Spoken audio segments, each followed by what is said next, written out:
just between us. If you're looking for a new podcast, might I recommend our podcast? Hi, I'm Gabe Dunn. And I'm Allison Raskin. We have a weekly show called Just Between Us, where we explore every kind of topic out there.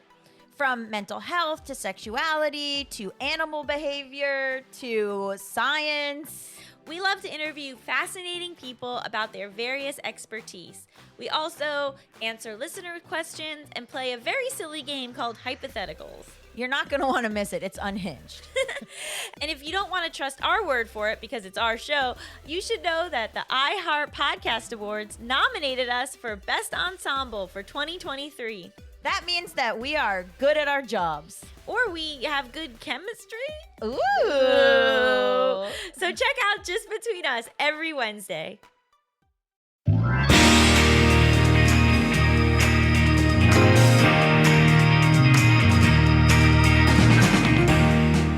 Welcome to The Waves. This is our Golden Bachelor podcast. Bring out the kids. Every week we're talking about the latest episode of the newest installment of the Bachelor franchise and 72-year-old Gerry's quest for love.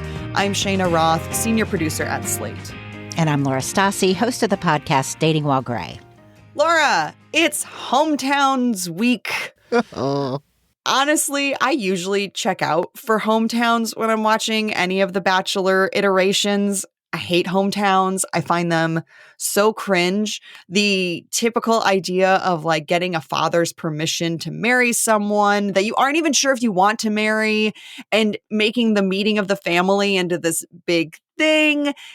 I mean, I don't like it traditionally. And honestly, I didn't like this. I kind of hated it, but for different reasons in this episode. Like the cringe factor is still very much there, but it has shifted because now we're talking about grown adults. Although in the other Bachelor iterations, they were also grown adults. But like we're talking about like more mature adults who have been through some stuff. Maybe they've been divorced or their former love has died, adding a crazy element to all of this, that we're getting grandkids involved and children involved. It was kind of a mess for me. But what do you think of the concept of hometowns sort of in general as an element of a dating show? Well, I think hometown visits were actually more important for this older cast because all of these people supposedly have full, complete lives before they decided to be on this show. Now, that said, we don't need to focus on kids. I think they're kind of collateral damage in all of this. I have a friend who said that she hoped that all the kids were told, hey, this is TV, it's not real. We're play acting. This is your line, so that they aren't actually invested in the outcome. But as for a hometown, wouldn't it have been nice to see these women actually in their hometown elements, where they live, what they do, their normal routines? I don't think we saw that. I think that was Teresa's daughter's house. And then I think Leslie met at a restaurant venue or something. And I also would have liked to have seen Gerry in his hometown element, getting ready for this date, talking with his pickleball friends, talking with his daughters.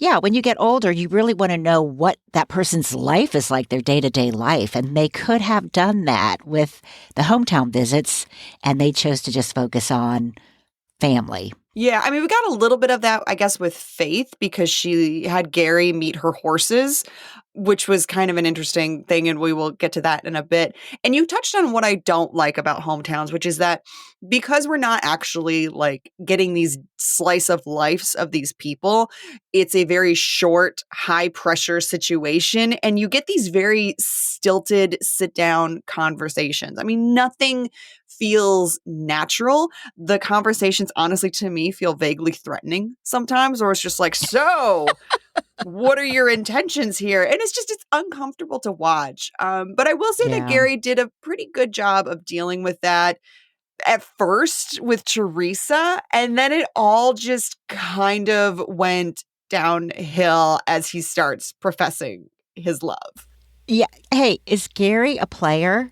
I'm starting to think Gerry's a player. I mean, he might be a player, or he might just like not be able to keep his heart in check with all of this. He's saying that he's in love. Well, he told two of the women that he loved them. Poor Teresa. is sort of over here in left field. And I was really surprised by that because usually they're not supposed to say that. They do all of the I'm falling in love or you're very special to me. Like usually there's a history of like couching that, but for him to say that to Faith and Leslie on 2 different occasions at 2 different hometowns was shocking to me. Yeah. And after the Teresa hometown, he's talking to the camera, and it's like he is now talking himself into being in love with Teresa because when the daughter asked, do you think you're falling in love or whatever she said, Gerry was like, I don't know. I don't even know what love should feel like. I'm like, okay, really? You don't know what love should feel like? I know you're a widow. I know you loved your former wife, but everybody knows what love feels like. You know what lust feels like. But then when she says that she's in love, or I guess it was his sister who told Gerry, oh, yeah, you're the one for Teresa, I can tell. That sort of persuaded Gerry to believe, okay, well, if she's feeling that way, therefore I have to feel that way. I thought his profession of falling in love with was not sincere, or it wasn't, maybe he thought he was being sincere, but it just didn't ring true to me. You're hitting on a very interesting thing about Gerry, which it feels like a lot of his professed feelings depend on the other person, and he wants to jump to whatever level that they are at. And I think he feels bad if he is not on the same level as these other women. And what he's forgetting is that they're just dating him. He's dating all of them. And that's different. Like the feelings have to be different. Like they're of course going to get to love faster because they just have to worry about one person to fall in love with, whereas he's got all of these other people. Correct. But let's get into Teresa's hometown a little bit more because she had the first hometown, and I thought that for her, Gerry was doing a decent job of, sort of playing by the rules, if you will, and not getting anybody's hopes up. So Gerry met Teresa's sisters and daughter and her grandkids.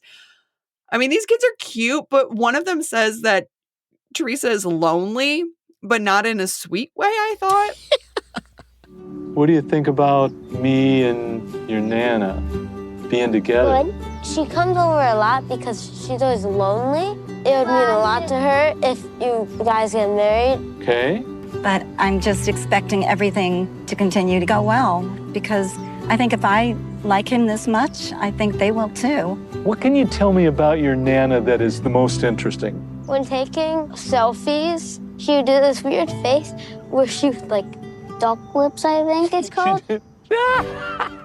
I mean, you don't want someone telling the guy that you're dating she's lonely, so it would mean a lot to her if you guys got married. And this is what I'm talking about like the vaguely threatening, like high pressure conversations that happen. And I think that Gerry, after that, maybe that shook him a little bit where he's like, maybe I do need to be in love with this person. Yeah, but how cute were those grandkids? I mean, all the they kids were are, just... well, I'm going to say some stuff about these kids. Blanket statement, they're all cute. They're all adorable. That being said, I find the use of them incredibly annoying. Yes. I think we can all agree, parents or non-parents, we all agree, don't bring the grandkids into it or don't give them cringy lines, or if these were their natural questions. I mean, you wouldn't want in real life your grandkid to say that to somebody you've known for 4 weeks and you're bringing home to meet the family. No. I mean, you don't really want, these kids, it feels weird when they start talking about Gerry and start talking to Gerry as like well, maybe you're going to be my grandfather. My new papa. Yeah. That's not okay, guys. These are kids. They don't understand what's going on. And I think too, with the Teresa visit, when we saw her daughter get so emotional, it really struck me, okay, up until this point, we've been thinking about Teresa's dearly departed husband as her husband who died, and that's why she needs love. And, that's why she needs love again. But when we saw her daughter get so emotional, that's when it hit me. That was her father. And she might be a grown-up, but she's still a kid. And let's be gentle with kids of all ages. there's a kind of a saying or people believe, you should wait until the kids are grown before you get a divorce because we know older kids can handle a divorce. It won't affect them. And many studies have shown, the studies that have been done, kids of all ages are affected by divorce. And so we also must think kids of all ages are affected by their parent dying. It doesn't matter if you now have kids of your own. And you do want your surviving parent to find happiness again, but it still can bring up all kinds of emotions. And I feel like the producers maybe weren't as sensitive to that as they should have been. I agree. I think that they were trying to go about this as like typical hometowns where it's like, here's all the members of the family that wanted to be a part of this. And then we have these weirdo conversations and maybe there's a vague activity and then we all move on. But you're absolutely right. I mean, we're dealing with a lot of children of different ages and grandchildren, and that just hits differently for them when you're bringing home somebody who, their mom or their grandma is saying, I'm in love with this person, even though I've only known them for 4 weeks. And oh, by the way, I might not be the one for this person. Like, it's just a very different dynamic and more complicated dynamic than is maybe appropriate for this show. I agree. And also when the little grandson said, she's over here all the time because she's so lonely, it struck me then, maybe that was the best kind of visit for Teresa. Maybe she doesn't really have a life outside of her family, which is not, that would be good information for Gerry to know. Okay, she's close to her family, but is this all she's got? Does she live in this teeny little condo on the edge of town and, drives over every day to be with the grandkids?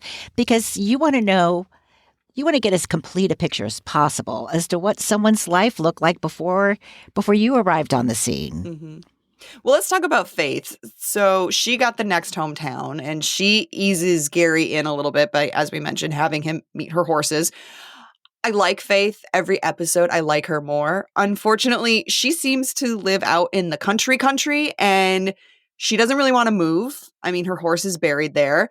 And Gerry also seems like he's not interested in going very far from where he currently is. And I am confused because this seems like a case of something they should have figured out weeks ago. Like, I live here, you live here. Are you willing to move? No. Okay, maybe we need to separate. Yeah, well, first of all, their hello when they first greeted each other.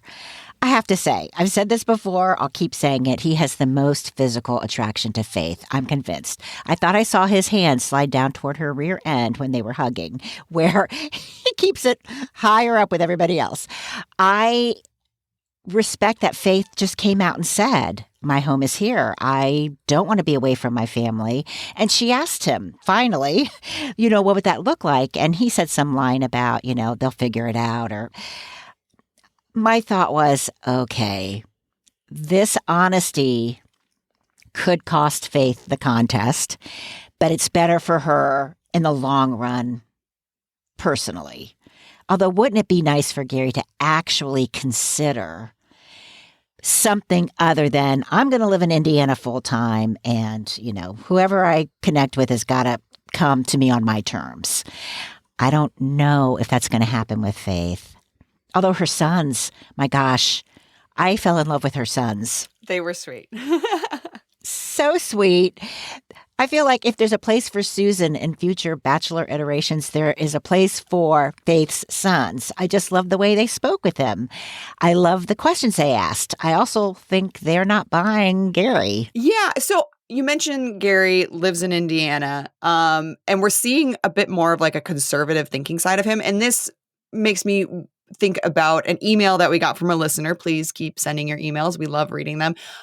Just sort of musing about like, what are Gerry's politics? We have not gotten really any hint of that, given that he's a white man in Indiana. I guess statistically, it's likely that he's a Republican, but we've gotten no sense of that. But hearing him basically say that he doesn't want to move and some of the other personality quirks that we've gotten from Gerry, I think it's safe to say that he's a fairly conservative kind of guy. But what are your thoughts about Gerry's politics? Well, so I would tend to agree with the emailer. If we have to decide based on, the facts that we have on hand, I would say he probably is. I also think it was rather telling what he was wearing on the airplane to go to the first hometown visit. He was super casual in a t-shirt, little shorts, and sneakers. Now, there's nothing wrong with being casual, but he was casual to the sloppy casual. And I thought, okay, be comfortable, you be you, but I do think that provided us some insight into maybe who Gerry really is. Maybe Gerry isn't the type to walk around in suits and look all dolled up, or even be smart casual. Maybe he is the t-shirt and shorts kind of Indiana kind of a guy. And how is that going to play, with the final three women? Yeah, I mean, we're definitely getting a version of Gerry. And like you said, I think that Faith's sons kind of sniffed that out a little bit, that maybe he's not exactly who he's portraying himself to be. That being said, I mean, talking to a woman's sons about whether or not you're going to marry their mom or one of your two other girlfriends, I mean, it's so weird. But he does say that he's in love with Faith. It's really hard for her to fall in love, but when she does, she falls hard and fast. And it's great to be caught, right? Yeah. We hope you catch her, but when she doesn't get caught, it could be really hard and hurtful because you have two other women as well. It's not easy. The whole concept is just, you can't make logic out of it. Yeah. So you just have to go through the process and trust you come out the other end with the right person. Mm-hmm. And I look at this thing as a huge responsibility. And there's only one woman I want to be with for the rest of my life. And I want to make sure I make the right choice. So are you in love?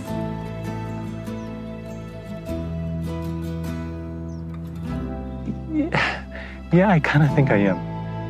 Wow.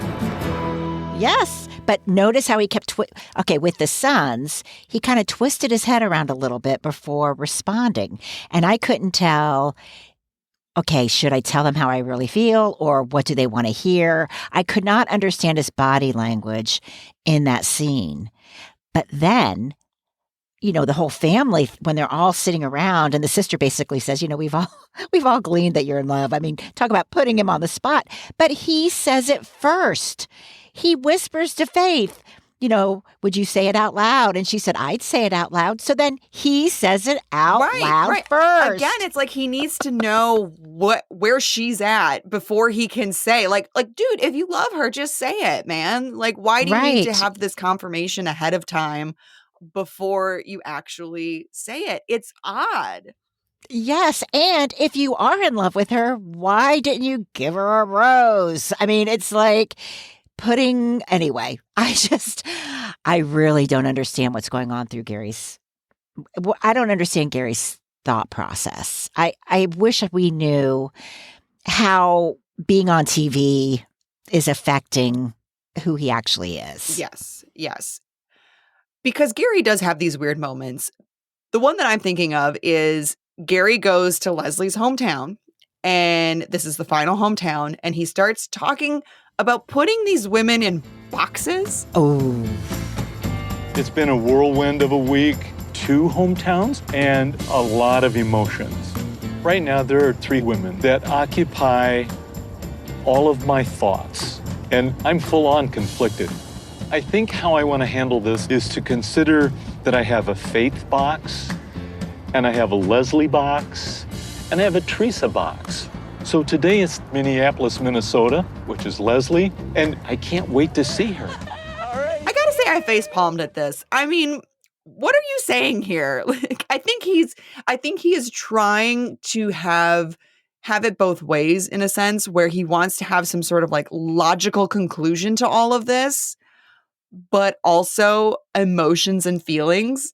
And I think he's getting very confused. Yes. No, I think that we should put Gerry in a box and send him back home to Indiana. What was the whole point of that sort of producer debrief? I don't understand. I don't know. I think he was just trying to sort out his feelings for each of the women. And a lot of times he talks about the women in these sort of like Macy's catalog terms is how I think of it, because he's like, she's very sweet and she's just so much fun to be around. And I'm like, Okay, but like, what do you know about her as a person? What's her favorite movie? What does she like to do on the weekends? Does she enjoy books? Like, everything feels very surface level.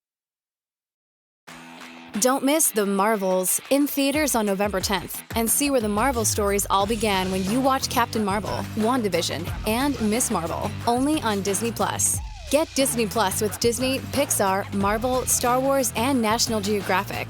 Plan starting at $7.99. I'm Willa Paskin, the host of Decoder Ring, Slate's podcast about cracking cultural mysteries. Coming up in our new season, slow dancing. You know, that hands on hips zombie sway. I wouldn't call it dancing. It used to be a rite of passage.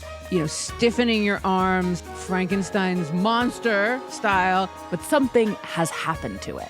My generation does not slow dance. We don't slow dance. Also this season, provocative experimental art was hidden in plain sight on the 90s hit TV drama Melrose Place. Like there was a real pool float that looked like a sperm about to fertilize an egg. And of all the instruments out there, why were so many of us as kids taught to play the recorder?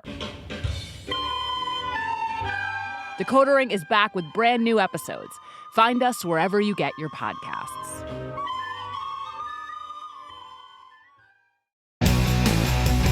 Just between us. If you're looking for a new podcast, might I recommend our podcast? Hi, I'm Gabe Dunn. And I'm Allison Raskin. We have a weekly show called Just Between Us, where we explore every kind of topic out there. From mental health to sexuality to animal behavior to science. We love to interview fascinating people about their various expertise. We also answer listener questions and play a very silly game called Hypotheticals. You're not going to want to miss it. It's unhinged.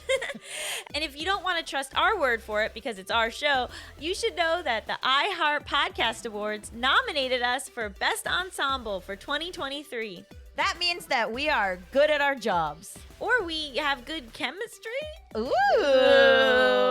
So check out Just Between Us every Wednesday. Hi, it's Kelsey McKinney from Normal Gossip. At long last, we are returning for a new season with stories about bachelorette parties and city politics and rental houses gone wrong. New episodes will start dropping October 18th, but you didn't hear that from me. Normal Gossip from Defector and Radiotopia can be found wherever you listen to podcasts.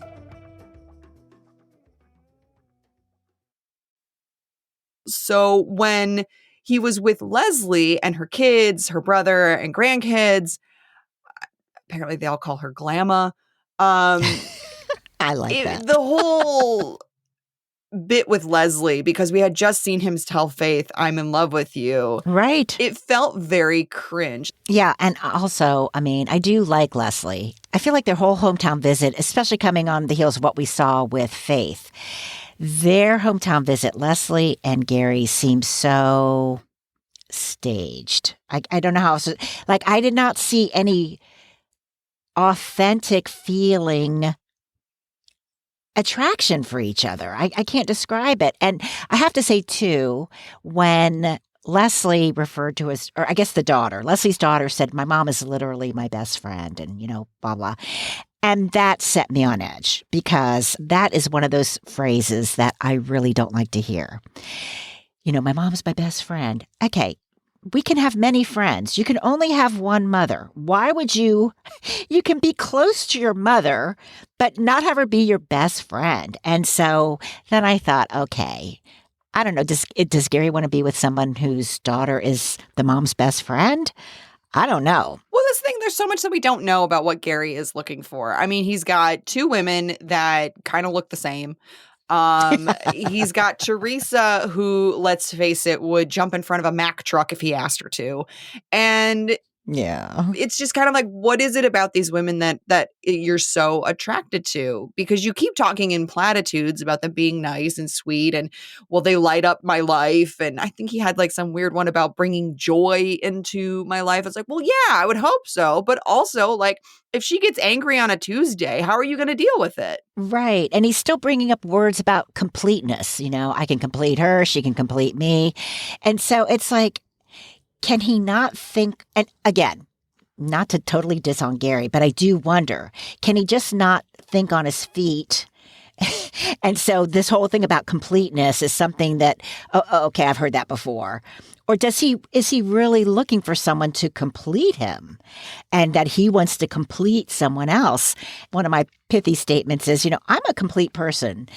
I want someone to compliment me, with an E, compliment, add to my life.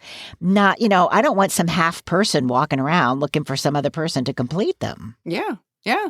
But during the hometown, Leslie tells Gerry that she is in love with him. I can't imagine right now my life without you. Sitting with Leslie, I feel like I'm with my person. Literally, at this point, I could see Leslie being my future wife. A wise man told me, don't walk by an opportunity to tell someone that you love them when you love them. And Leslie, I love you. I love you. And he later says that he can see her being his future wife. What? And that he loves her. Right. Was it because at the very beginning when they talked, she told that kind of, talk about cringy, the way she told the story about her dad dying and her brother said, I'm your dad now. Oh my God. It was so, I was like yelling at my screen going, this is not okay. We need to work on this some more. Like, this is, whoa. I thought she was going to get into a story about, this is terrible. I thought she was going to get into a story about being abused by her brother. Just because it was so, get in the car, you're with me now, kid. I mean, it did not. Anyway, so maybe hearing that set the scene for, okay, I got to be in love with Leslie. She really does need me. She's fun and she's beautiful, but she needs me. So yeah, I just didn't think I don't know. When you compare Faith with Leslie, I feel like the one thing Leslie has going for her is that she has not said she won't move to Indiana. Yeah. I think that Faith would probably be the best fit for Gerry. She just seems like a very put together person and then they could be happy together. But I think he's probably going to choose Leslie because I think Gerry on some level is looking for a little bit of codependency. I think he might be looking for someone that he can help, that will feel like very much connected, like that completeness. So he's looking for somebody who's not quite complete yet. And I think Leslie is a wonderful person, but she has some stuff she might need to work on and might not be a complete person. Whereas Faith seems like she's good to go. Yeah, I agree with you on that. I feel like, and again, I want to go back to the Leslie we first knew, who was complete and fun, and just all of a sudden became very needy and dependent. And, it's interesting because a couple of people brought up, Gerry is not her usual type. She would never have chosen Gerry normally. And Leslie herself said, her picker is broken. Well, and I said, her picker is still broken. Gerry may be a different type of guy she's dated before. And the type of guy she's dated before may have been a bad boy in the bad ways. But that doesn't mean that Gerry, as a good guy, is the good guy for her. I don't understand why she's all of a sudden sort of, I don't know, playing a much more traditional, I'm a woman looking for a man kind of a thing. Yeah, yeah. Well, it's working because Leslie gets the first rose. There's 2 roses to hand out, and he gives the first rose to Leslie, and then we got Teresa and Faith standing there, and then Gerry says he needs a minute, and then he doubles over, and he's crying, and we get a cliffhanger. The result of the rose ceremony, and then during the women tell all, Gerry's gonna confront the woman that he sent home, and let's face it. I mean, it's got to be Teresa. Oh. He's got to send Teresa home. I don't know that he's going to, but it makes the most sense given that, I don't know. To me, he seems to look at Teresa like some sort of nice little doll that you put on a shelf where I feel like he's always 2 steps away from patting her head and going, there. I agree with everything you've said, except for the way I felt was, okay, he would not be about to vomit if he was going to send Teresa home. Let's just face it. Oh, interesting. And so the fact that because he said, I'm going to vomit. Ooh. I believe he's going to be an idiot.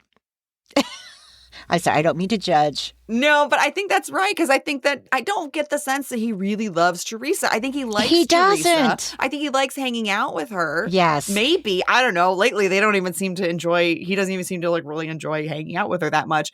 But I think he's really wrapped up in the whole, she was the first one-on-one date. And he says that they had just this amazing date, which honestly, like looking, I didn't think it seemed like that amazing of a date. You guys, almost died on the highway in this busted up convertible and then had, fries at a diner with like a weird flash mob. It didn't seem that great to me. And then when she's telling her family about how she showed up in a nude dress and I know. That was so uncomfortable, them reliving that moment. Like, it's just, I agree. That's not a story you want to keep telling. I know they think it's cute, but it's not. Yeah, this is what I feel. I feel like he is not choosing Teresa.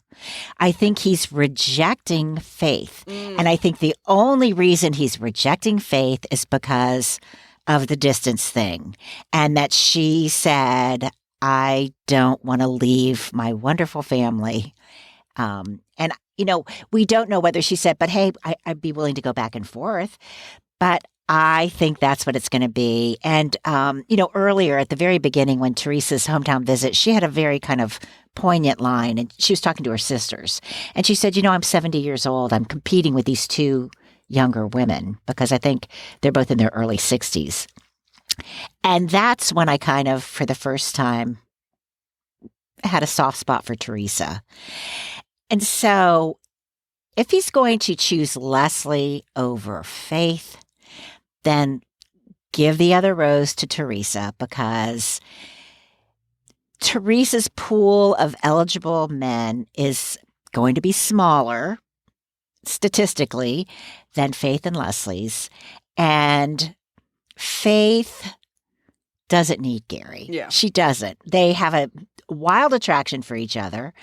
And yeah, so I think he's going to give it to Teresa. I hate to say it. I mean, but I'm wrong with everything. I wanted Ellen to win. I mean, your analysis is sound. Your analysis is very sound. And I think now you're probably right. And I was trying to, logic some sense into Gerry, and that just isn't going to work.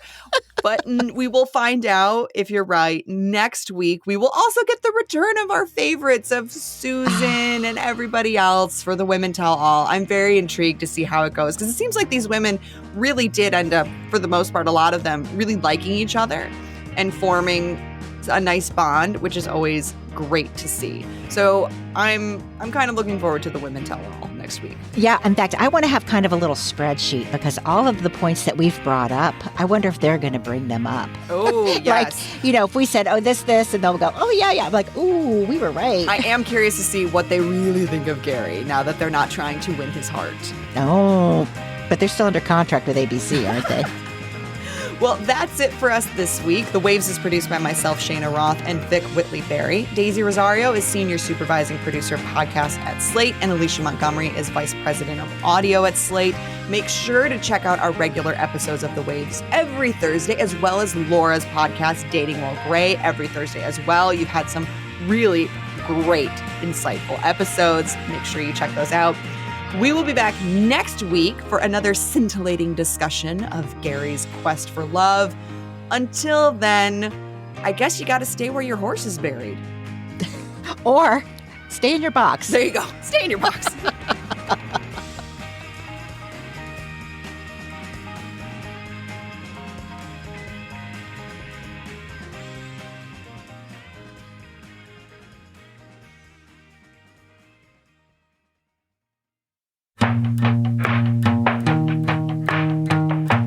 I'm Laura Stassi, and on this week's episode of Dating While Gray, we're amplifying some underrepresented points of view. She said, when you said you were a feminist after our first date, I was curious about that. Does that mean you have more feminine personality characteristics than masculine? And I thought to myself, do I really have to explain to a woman in her 60s what feminism is? What some men want. That's this week on Dating While Gray, the grown-up's guide to love, sex, and relationships. Find us and follow wherever you get your podcasts.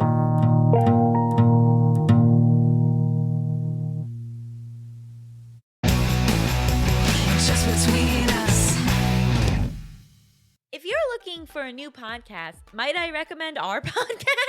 Hi, I'm Gabe Dunn. And I'm Allison Raskin. We have a weekly show called Just Between Us, where we explore every kind of topic out there. From mental health to sexuality to animal behavior to science.